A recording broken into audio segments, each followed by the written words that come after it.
Okay. Suddenly, due to some technical problem, it is disconnected.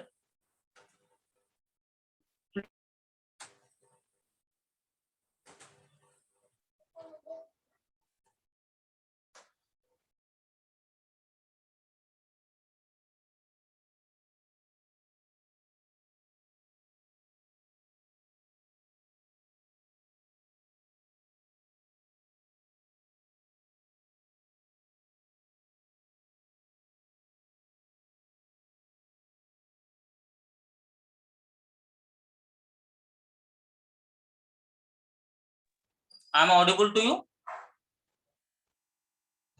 Yes, sir. Okay. You understood what I said, or should I repeat something? No, sir. Understood. Right.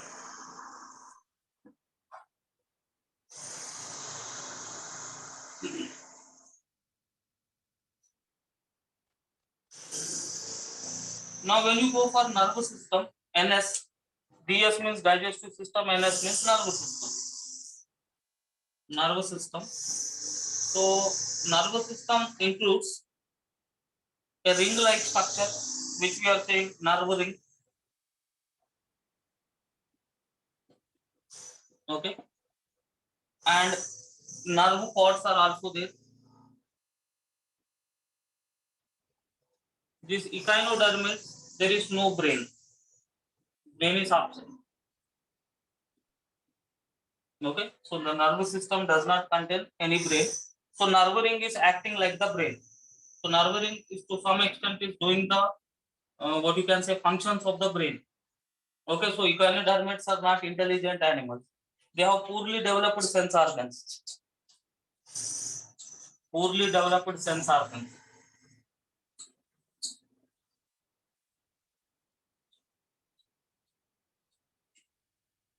Okay, so they have receptors for touch and receptors to taste to detect the chemicals, receptors for light and receptors for equilibrium. So can you say in some animals dash is an organ of equilibrium? Statocyst. Statocyst, very good. So these echinodermids will have tactile receptors. Tactile receptors means touch. Chemoreceptors means they can detect the chemicals, right? They also have photoreceptors. They do not have special eyes. Instead, they have photoreceptors to detect light. They also have statocyst to maintain equilibrium. Okay. So the sensory system or sense organs are poorly developed in echinodermids. They have only tactile receptors so that they can detect the touch. They have chemoreceptors so that they can detect different types of chemicals which are present in the oceanic water. They can detect the light with the help of photoreceptors, and they are maintaining their equilibrium with the help of statocyst. Okay. Now in echinodermids, sexes are separate. Sexes are separate means what? They are unisexual. Okay. Monoecious. Monoecious, very good. So they are unisexual and reproduction is sexual. So generally in echinodermids, sexual reproduction is going to take place and fertilization is external. External fertilization means what? The fertilization is going to take place outside the body of the animals, and development is indirect. It means they exhibit the larval stages. Okay, so echinodermids will exhibit the larval stages, and they have different larvas are there in echinodermids. Names are given, different larval names are given. So sexes are separate.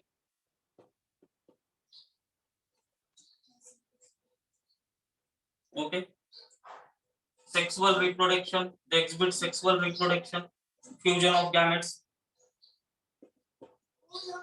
External fertilization, fertilization takes place outside the body. Okay, so fertilization is going to take place outside the body of the animal, so we say it as external fertilization.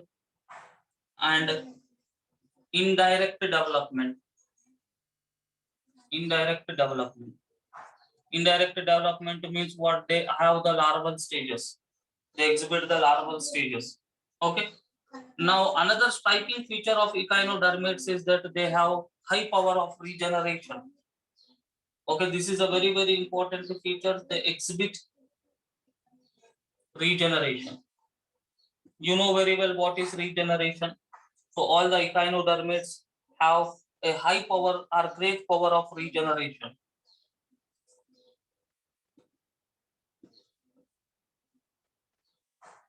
This is a most prominent feature. Only few non-chordates exhibit regeneration. So our echinodermates are also exhibiting regeneration. Okay. So now they are having a coelom which is enterocoelom. Okay. They are deuterostomous. Anus is formed first. Protostomous, deuterostomous at the time we discussed. Okay. They have endoskeleton which is formed from mesoderm.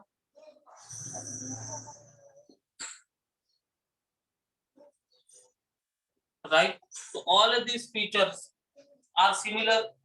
All these features are also shown by chordates. So echinodermates resemble chordates. So our echinodermates are resembling chordates in these three features. Enterocoelomic, all chordates are enterocoelomic. Deuterostomous, all chordates are deuterostomous. Anus is developed first, then after mouth is developed. Mesodermal endoskeleton. All the chordates have the endoskeleton which is formed from the mesoderm. Echinodermates are also having the endoskeleton which is formed from the mesoderm. These three features are resembling. These three features are common in echinodermates and chordates. Okay, so that is the reason after the echinodermata, phylum chordata begins with an exception of hemichordata. Okay, so this is the last phylum of non-chordates. This is the last phylum of what? Non-chordates. So you have different larval stages. So auricularia larva is there, bipinnaria larva is there, echinopletus larva is there. So you just to remember the larval stages of page number 32 of your module. Any one larval stage you remember, it is sufficient. Okay. So in NCERT, larval stages are not mentioned. You remember auricularia larva.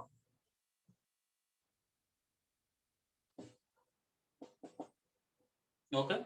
This is the most popular larva. Auricularia larva. Right. Now, when you go for the examples of these echinodermates, examples you have to remember the scientific name and common name. That is very, very important here. Sometimes he may give you scientific name and he may ask you to identify the common name. Vice versa, anything is possible. Okay. So when you go for the examples of echinodermates, many NCERT examples are there. One is starfish. Okay. Asterias. This is called starfish. Starfish is the common name. Asterias is the scientific name. Okay. We have Echinus, which is commonly called as sea urchin. Echinus. Okay. So इस Echinus में एक special structure होता है जिसका नाम है अरिस्टोटिल Layton. Aristotle scientist के नाम के ऊपर ये अरिस्टोटल ने डिस्कवर नहीं किया था, बट उसके नाम पे ये दिया गया है Aristotle lantern.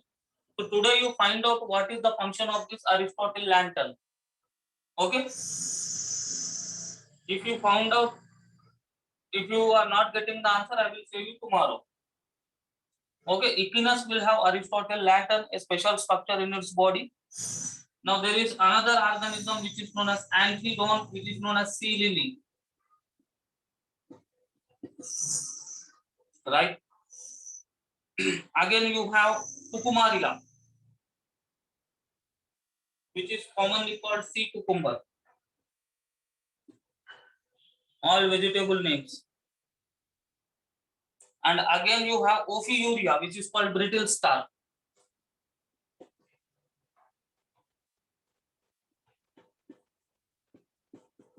Brittle star. So these are all the examples of our echinodermata. Asterisk Asterias, Echinus, Antidon, Cucumaria, Ophiura, which is called brittle star. Okay. This many examples you remember. Right? What are the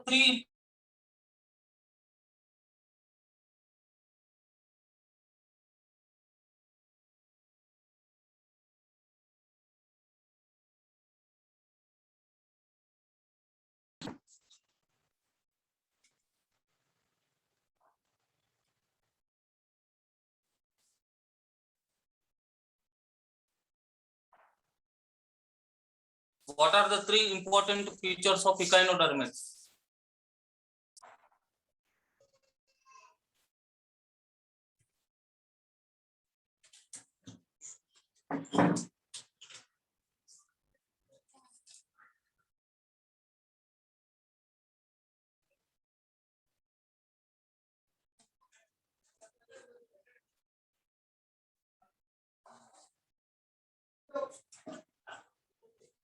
What happened?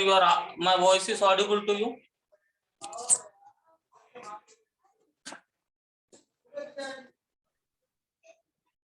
I'm audible. Yes, sir. So what are the okay? Any one important feature of echinodermic? Water vascular system. Very good. Water vascular system. Right. Anand, can you say any other feature? So they are unsegmented animals. Very good. Unsegmented animals. That is also an important feature. Tanish, any another feature which is most prominent?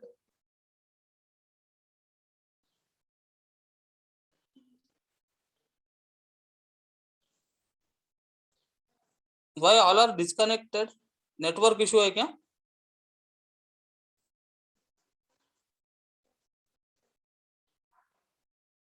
Rutuja, can you say any one feature?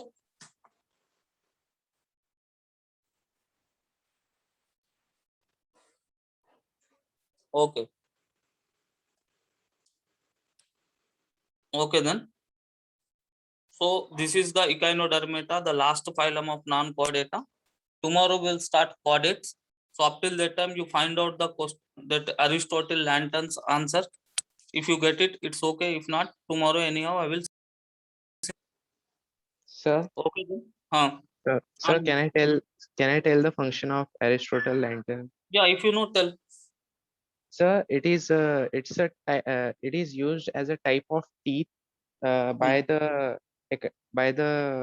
what we can say echinodermata to scrap algae or food from rocks. Very good. It is used as one teeth-like structure to scrap our algae and fungi for its feeding purpose. So this is a special feature of our what you can say echinodermids. Sea urchins will have this. So all echinodermids do not possess Aristotle lantern. Okay, very good. Okay then, I'm ending the session. Sir, they are edible also, na? Sea urchins are edible. No, sea urchins are not edible. Okay. So these echinodermids में कोई भी echinodermid edible नहीं है.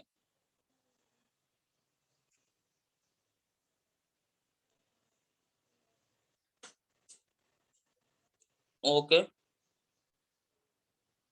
Rutuja, any question from your side you want to ask?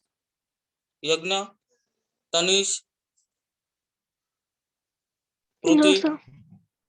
Okay okay then. So कल हम chordates को discuss करेंगे और कल से अरिस्टोटल लैटिन का explanation our Anand will give once again also. So till that time take care. Good day to all.